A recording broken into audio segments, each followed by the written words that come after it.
తెలంగాణ రాష్ట్రంలో బీసీ హక్కుల సాధన కోసం వివిధ బీసీ సంఘాలు నడుము బిగించాయి. తెలంగాణలో బీసీలకు 42% రిజర్వేషన్ సాధించాలనే లక్ష్యంతో పోరాటం ఉధృతం చేశారు. రేపటి రాష్ట్ర బంద్కు అధికార కాంగ్రెస్ పార్టీ సంపూర్ణ మద్దతు ప్రకటించడంతో ఈ ఉద్యమానికి అనూహ్య బలం చేకూరనుంది.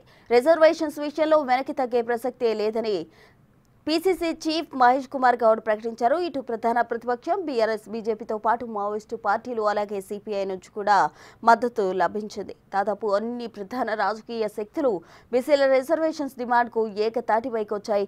ఈ పరిణామం బీసీ సంఘాల పోరాట బలాన్ని అలాగే రిజర్వేషన్ల అంశం యొక్క ప్రాధాన్యత స్పష్టం చేస్తోంది.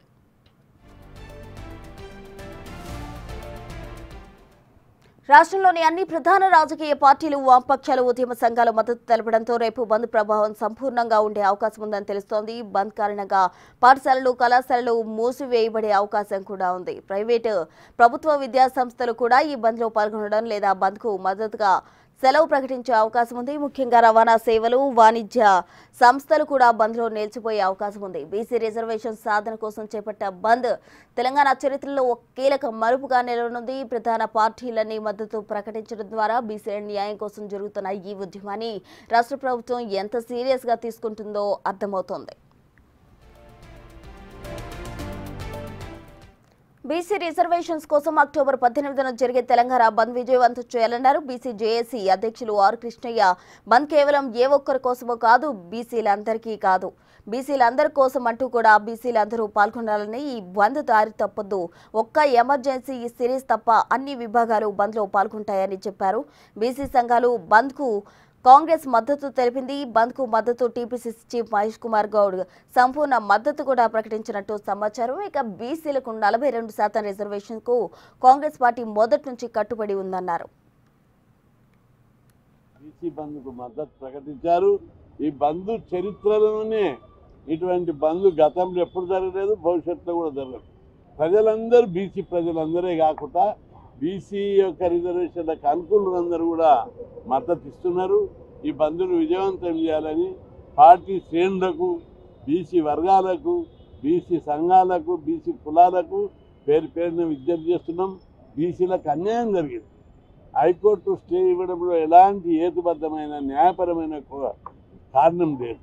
బీసీలకు న్యాయం జరిగే వరకు ఈ పోరాటం కొనసాగుతుంది. బంద్లో అందరూ పాల్గొనాలి.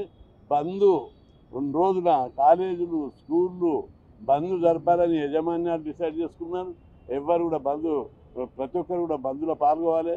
అదేవిధంగా షాపులు, వ్యాపారస్తులు కూడా బంద్కు మద్దతు ఇవ్వాలని డిసైడ్ చేసుకున్నారు. ఒక మెడికల్ షాపులు తప్ప పెట్రోల్ బంకులు కూడా బంద్లో పాల్గొంటున్నాయి. వాళ్ళ యజమానులు కూడా చెప్తున్నారు, పెట్రోల్ బంకులు నడిపితే పిల్లగాళ్ళంతా ఆవేశంలో ఉంటారు. సినిమా థియేటర్లు బంద్, ఆర్టీసీ బస్సులు కూడా బంద్ జరుపుతారని వాళ్ళు కూడా యజమాన్యాలు ఆలోచిస్తారు. ఎందుకంటే ఆర్టీసీ బస్సులు నడిపితే పొరగాళ్ళు, పిల్లలు ఆవేశంగా ఉన్నారు. ఎందుకు గతంలో బంద్ జరిపినప్పుడల్లా బస్సులు కాలబెట్టారు. మేము బస్సులు కాలబెట్టదని చెప్పంగా కూడా కాలబెట్టారు. అందుకే ఇప్పుడు కూడా ప్రజలందరూ ఆవేశంగా ఉన్నారు. అన్నిటికంటే ఎక్కువ ఆవేశంగా ఉన్నారు. బస్సులు నడపద్దని ఆలుంటున్నారు. ప్రజలందరూ అసౌకర్యం కాదు, ఇది న్యాయం కోసం చేసే పోరాటం, ధర్మం కోసం చేసే పోరాటం. తప్పని పరిస్థితుల్లో ఈ బంద్ ఒక్కసారి బంద్ జరిపితే బీసీల సత్తా. బీసీలు అంటే ఎవరికి భయం? కోర్టులకు భయం లేదు, నాయకులకు భయం లేదు, మంత్రులకు భయం లేదు, ఆఫీసర్లకు భయం లేదు. బీసీలు అంటే భయపడే స్థాయికి బీసీలకు రుణాలు ఇవ్వడం లేదు, ఫీజులు ఇవ్వడం లేదు, స్కాలర్షిప్లు ఇవ్వడం లేదు, చిన్న చూపు చూస్తున్నారనే భావన ఉన్నది.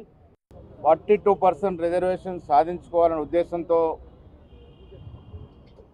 ఈ నెల 18న రాష్ట్ర వ్యాప్త బంద్కు పిలుపునిచ్చింది.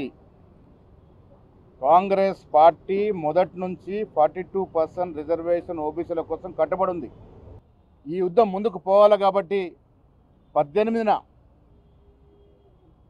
జేఏసీ కృష్ణన్న, శ్రీనివాస్ గౌడ్ తదితరులందరితో కూడినటువంటి జేఏసీ ఇచ్చిన పిలుపుకి కాంగ్రెస్ పార్టీ సంపూర్ణంగా మద్దతిస్తుంది. ఇది మా కమిట్మెంట్, మా ఎజెండా. ఇది ఈ ఎజెండా ఫుల్ఫిల్ కొరకు కాంగ్రెస్ పార్టీ శ్రేణులు, మా నాయకులు అందరూ కూడా బంద్లో పాల్గొంటారు. బంద్ను విజయవంతం